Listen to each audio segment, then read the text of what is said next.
Waste Bengal की जो सियासत है उसके अंदर हमने चेंजेस तो बहुत देखे, पर आज एक बड़ा खुलासा करने वाली हूँ कि किस तरीके से चीजें चेंज हो रही हैं। जी हाँ, इस खुलासे के अंदर मैं आपको एक चीज बता रही हूँ कि कैसे ममता बनर्जी की खुद की टीएमसी पार्टी दो हिस्सों में बढ़ चुकी है।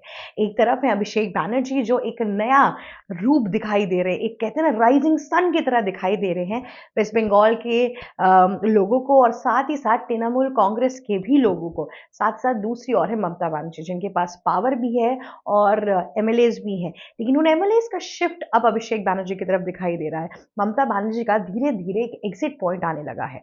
अगर इस बार के इलेक्शन में टीएमसी आ भी गई तो अभिषेक बैनर्जी पे ज्यादा फोकस रहेगा, और आने वाले कुछ टाइम पे अभिषेक बैनर्जी ही चीफ मिनिस्टर बनेंगे अगर टीएमसी कंटिन्यू करती रह गई जीत की तरफ। लेकिन जीत तब होगी ना जब इस बार के इलेक्शन में टीएमसी का वर्चस्व बढ़ेगा। पर इस बार का जो इलेक्शन है उसको तो बीजेपी ने कंप्लीटली अपने हाथ में करके रख लिया है। जी हाँ, बीजेपी की तरफ से शुवेंदु अधिकारी ने जिस हिसाब से पूरा का पूरा जाल बुना है ममता बनर्जी के खिलाफ, वो तो उससे निकलना ममता बनर्जी के लिए बहुत मुश्किल हो गया है। मैं आपको ये बात बताती हूँ कि सबसे पहले ये जो एसआईआर जिसकी वजह से ममता बनर्जी इतना हिल गई, कि स्टार्ट कहाँ से हुआ था। बहुत बारी पंचायत के, नगरपालिका के, अलग-अलग आपके लोकसभा के, सॉरी, लेजिस्लेटिव असेंबली के जब इलेक्शन होते थे, तब सीपीएम ने जो कम्युनिस्ट पार्टी ऑफ इंडिया है जो आपके यहाँ पर है वेस्ट बंगाल में, उन्होंने जाके election election commission of India को बोला कि ममता बनर्जी के पूरे राज्य में इस टाइम पर जितने भी इलेक्शंस होते हैं उसमें माल प्रैक्टिसेस होती हैं। उसमें क्या होता है सबसे पहले कि गुंडे वगैरह आ जाएंगे, डर पे प्रेशर करके सिर्फ टीएमसी को वोट कराया जाता है। दूसरी ओर हम देखते हैं कि किस तरीके से इलीगल वोटर लिस्ट बनी हुई होती है जिसमें बैलेट के अंदर बहुत से लोगों का नाम होता है जो एग्जिस्ट भी नहीं करते। दूसरी चीज की फ्रीबीज बहुत तरीकों की बांटी जाती है। देखिए, फ्रीबीज तो बांटी ही जाती है पर उसको हटा दीजिए, पर बाकी और तरीकों के करप्शन बहुत ज्यादा होते हैं। उनके कहने का ये मतलब था कि ऑपोजिशन के जितने भी लोग हैं जो ऑपोजिशन को वोट करना चाहते हैं, ममता बनर्जी के जो गुंडे हैं वो उनको करने ही नहीं देते। इतने तरीकों का प्रेशर होता है, इतने तरीकों का एक तरीके से कंट्रोल में करके रखती है ममता बनर्जी कि कोई अपने हिसाब से वोट ही ना कर पाए।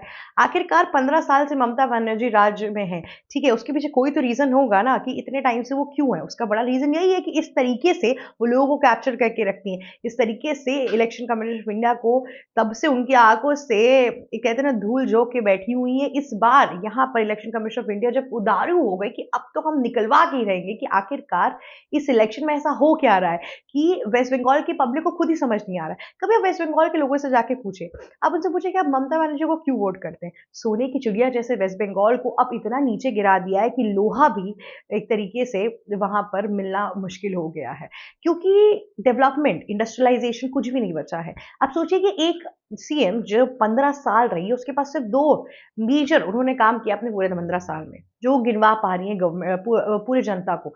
सबसे पहला उन्होंने क्या किया है कि ये महिलाओं के लिए काम किया है। दूसरा वो कह रही हैं कि हमारे लोगों को बांग्लादेशी मुस्लिम कह के बाहर भेजा जा रहा है। यस, मतलब हमने पहली बार देखा है कि एक चीफ मिनिस्टर, आप समझिए एक चीफ मिनिस्टर यहाँ पर बांग्लादेशी घुसपैठियों के लिए रोना गाना गा रही है कि उनको वापस लेकर आया जाए, उनको क्यों नहीं रखा जा रहा है।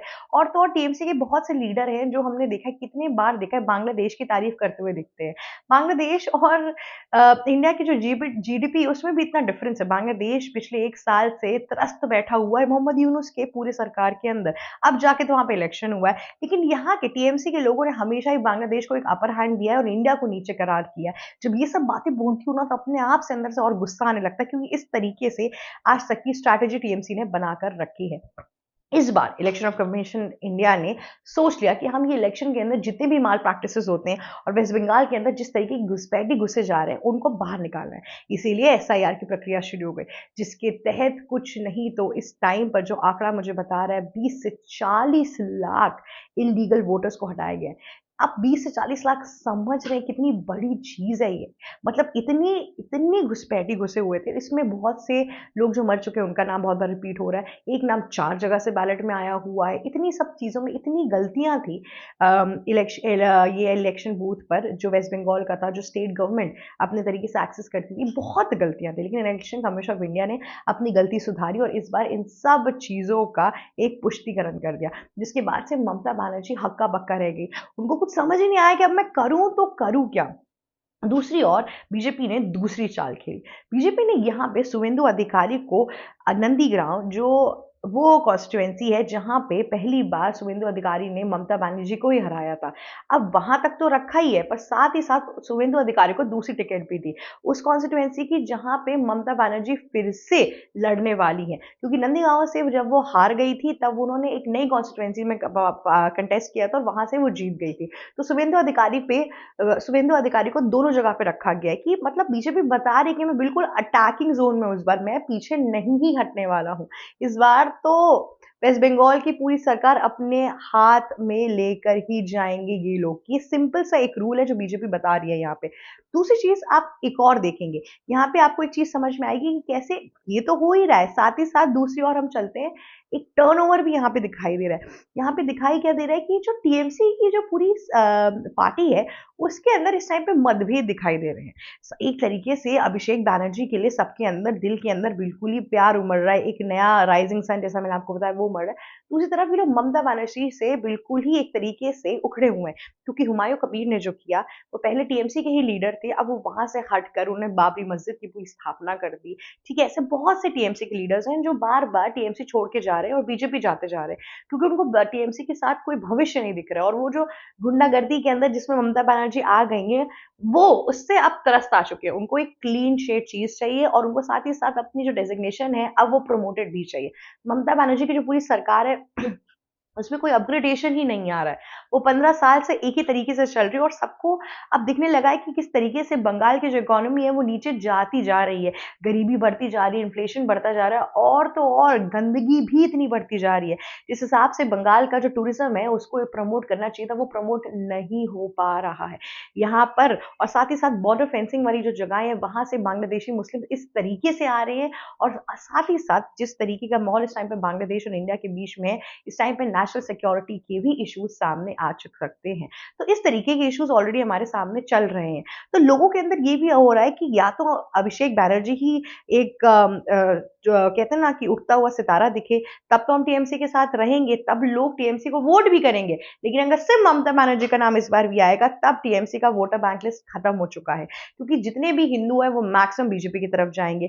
मुसलमान जो 30% है वो उनके पास रहेंगे, पर इस बार हुमायूं कबीर भी अपनी एक पार्टी लेकर आ रहे हैं ओवैसी के साथ। तो अब ये बात है कि 30% जो मुस्लिम उनके हैं वो तो वोटर बैंक कट होके कहीं ना कहीं हुमायूं कबीर के पास जाएगा।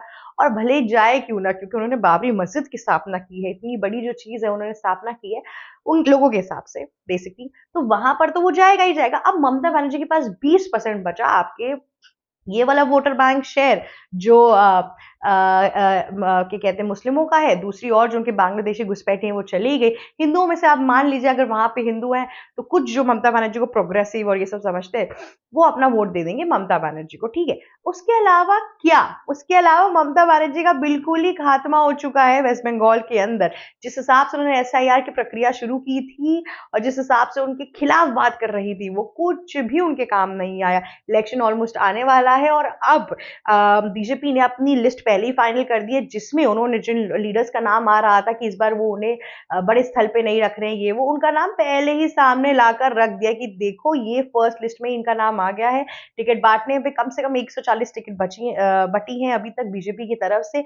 अब देखते हैं इस बार के इलेक्शन जो वेस्ट बंगाल में होने वाला है वो बहुत ज्यादा दिलचस्प होने वाला है, क्योंकि बीजेपी ने अपनी फील्डिंग पूरी सेट कर दी है। आगे बंगाल की जनता के ऊपर है कि वो क्या फैसला लेती है।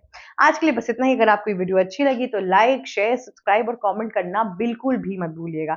जाते जाते बेल आइकन भी हिट कर दीजिएगा। Thank you so much for watching our video. ABC Hindi news, आज ही जुड़िए हर खबर के साथ।